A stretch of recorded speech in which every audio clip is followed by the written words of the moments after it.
The sea is the world's largest mirror. Everything it sees, it keeps, and everything it keeps eventually returns. In 2024, during renovation work at the Musée de la Marine in Paris, a technician found an old magnetic tape reel sealed in a cardboard box marked simply Projet Echo, Archive d'Arn 17. The recording dated back to 1972. One word was handwritten on the label, Revenant. The tape begins with static, then 5 metallic knocks, a pause, and then a voice, faint, distant, but unmistakable. Capitaine Moreau, rapport de mission, toujours en mer. Captain Moreau, mission report, still at sea. Believing it to be a training simulation, the technician tried to cross-check it against official archives. But no record of Archive d'Arn 17 existed. It wasn't listed in any database. The tape was handed over to Dr. Alain Roche, an expert in naval audio history. Roche ran a full spectral analysis. The results were baffling. The voice, though recorded on 1970s equipment, exhibited phonetic traits and accent patterns consistent with 18th century French.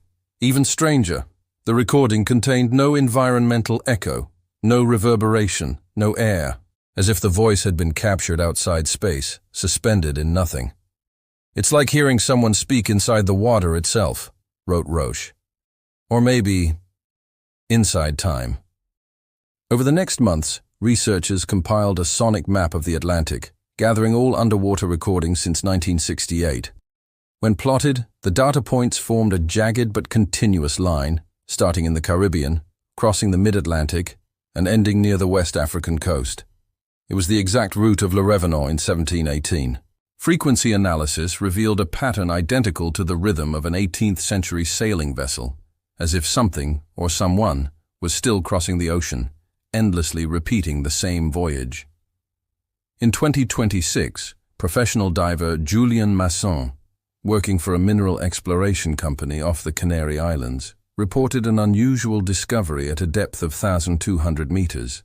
His sonar showed a large, elongated shape buried beneath coral and sediment, roughly 40 meters long, consistent with the hull of an old wooden ship. It looked like a ship, Masson said, but not made of metal, and it shouldn't have been there, at that depth. As the team's robotic camera approached, the feed froze for 11 seconds. Audio sensors captured a deep rhythmic sound, 5 metallic pulses. When the video resumed, the structure was gone.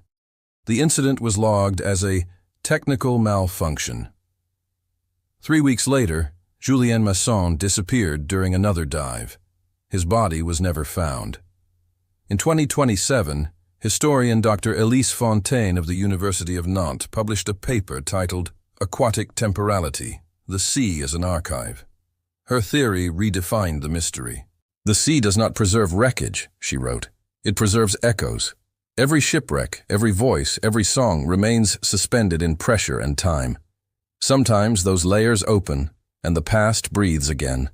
Fontaine argued that Le Revenant was not a ghost ship, but a recurrence of the ocean itself, a phenomenon she called historical marine resonance, where time and sound loop back through the water. The ocean, she wrote, is not haunted. It remembers. In 2028, the Oceanic Monitoring Station, Argo 12, the same that had captured the Sankai Song of the Atlantic in 2023, detected a new signal. This time, the familiar 5 beats were followed by 3 short tones and 1 long, the pattern of an ancient maritime distress call, SOS. Moments later, the station's instruments registered a synchronized magnetic fluctuation, powerful enough to disrupt its internal systems. For 42 seconds, the onboard communication speakers activated on their own, transmitting a phrase in French. Nous sommes toujours en mer. We are still at sea. 3 engineers witnessed it. Then the signal stopped. Since that day, the Atlantic has been quiet. No more transmissions, no pulses, only silence. But when researchers reviewed the final log entry from the Argo system, they noticed something peculiar. The last recorded echo had a timestamp. April 22, 2028, exactly 310 years to the day since Le Revenant had left port. And inside the digital log, a line of text appeared, automatically generated, though no such feature existed in the software.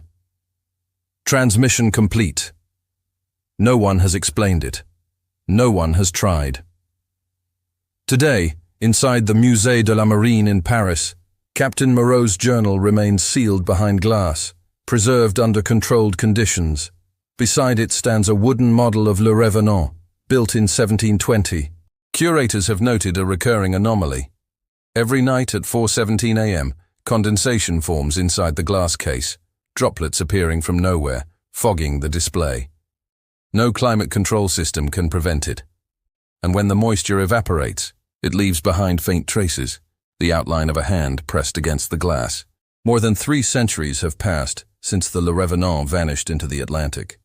Today, it's studied by historians, debated by scientists, and whispered about by sailors who still cross those waters.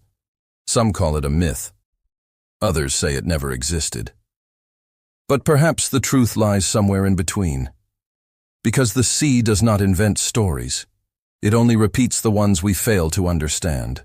Maybe Le Revenant was never a lost ship. Maybe it was the ocean itself, trying to remember something it forgot. In a recent interview, Dr. Elise Fontaine was asked what she thought of the Le Revenant legend. She smiled. A legend? A legend is just a form of memory. And the sea, she said, is the greatest storyteller on earth. We're only beginning to learn its language. That same night, the Centre d'Acoustique Marine in Brest recorded a faint transmission coming from the central Atlantic. 5 beats, silence, and a voice, almost erased by distance, whispering, Le Revenant, terminez la mission. And then, nothing. For the first time in 3 centuries, the sea was quiet, as if it had finally rested.